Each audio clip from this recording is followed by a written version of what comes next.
warahmatullahi wabarakatuh. Salam sejahtera untuk kita semua. Pertama, kita panjatkan puji syukur atas kehadiran Allah SWT yang senantiasa memberikan rahmat, hidayah, serta nikmatnya kepada kita semua.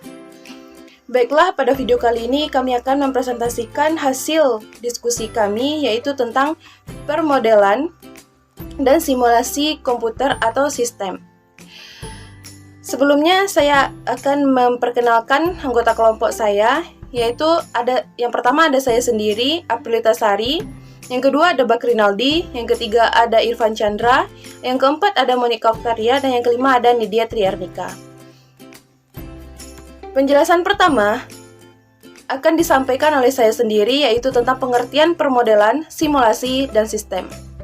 Permodelan merupakan suatu proses penyaringan dan penyeleksian terhadap berbagai data sehingga diperoleh data atau komponen sistem yang dapat dimodelkan, dan data atau komponen sistem yang kurang relevan atau tidak penting yang dapat diasumsikan mampu mendukung tujuan yang ingin dicapai.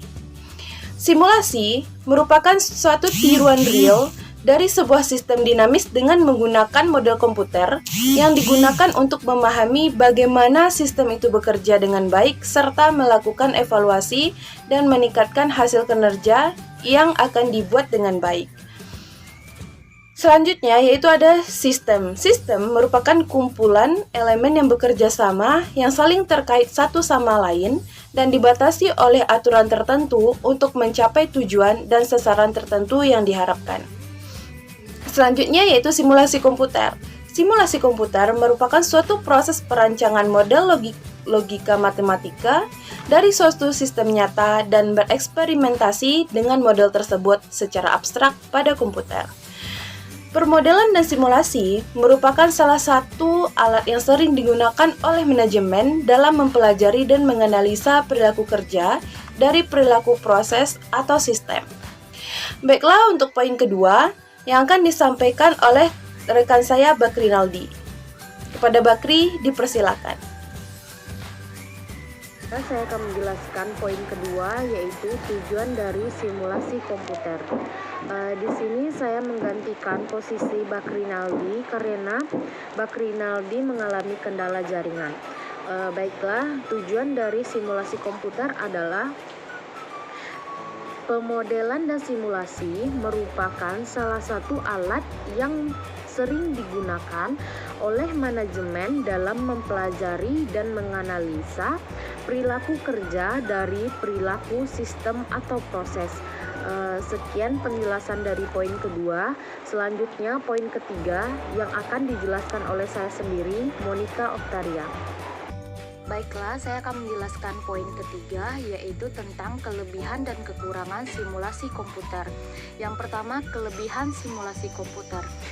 Kelebihan simulasi komputer ini ada 3 poin. Yang pertama yaitu simulasi mengizinkan keluasan besar dalam pemodelan sistem yang kompleks, sehingga model simulasi yang didapat sangat valid. Yang poin kedua, mudah membandingkan alternatif kendali kondisi eksperimental. Poin ketiga, dapat mempelajari sistem dengan bingkai waktu yang sangat panjang. Yang kedua yaitu kekurangan simulasi komputer. Kekurangan simulasi komputer ini ada 7 poin. Yang pertama, hasil simulasi seringkali bersifat individual, tidak bisa jadi solusi umum. Yang kedua, hasil simulasi sangat hard to interpret result, mengingat hasil simulasi merupakan rangkaian skenario. Poin ketiga yaitu membutuhkan waktu yang lama untuk menghasilkan suatu solusi, karena harus mempelajari sistem secara tepat. Poin keempat, membutuhkan biaya yang cukup tinggi, walaupun jika dibandingkan dengan percobaan langsung, masih lebih rendah biaya dan resikonya.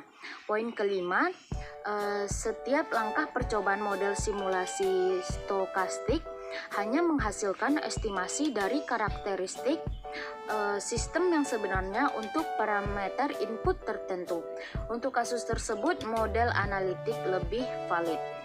Yang keenam yaitu model simulasi yang sempurna seringkali mahal dan memakan waktu lama untuk perkembangannya. Yang ketujuh yaitu output dalam jumlah besar yang dihasilkan dari simulasi biasanya meyakinkan, padahal belum tentu modelnya valid. Sekian penjelasan saya tentang poin ketiga. Selanjutnya poin keempat yang akan dijelaskan oleh rekan saya, yaitu Nidia Triarnika. Baiklah, terima kasih kepada rekan saya. Saya akan menjelaskan poin 4, yaitu hubungan sistem, model, dan simulasi. Keberhasilan simulasi ditentukan oleh bagaimana cara menghasilkan model yang baik. Ciri model yang baik dicirikan oleh terwakilnya dan pengamatan analisa dalam mempelajari sistem. Simulasi yang baik membutuhkan bungli model yang baik. Model yang baik akan menghasilkan melalui pengamatan sistem yang cermat dan komparatif. Baiklah, itu saja poin 4. Saya akan kembalikan ke moderator atau ke rekan saya. Terima kasih rekan. Baiklah, saya akan menyampaikan poin kelima, yaitu tentang tahapan dalam pengembangan model dan simulasi komputer. Di sini ada 6 poin. Yang pertama, memahami sistem yang akan disimulasikan. Yang kedua, mengembangkan model matematika dari sistem. Yang ketiga, mengembangkan model matematika untuk simulasi. Yang keempat, membuat program komputer.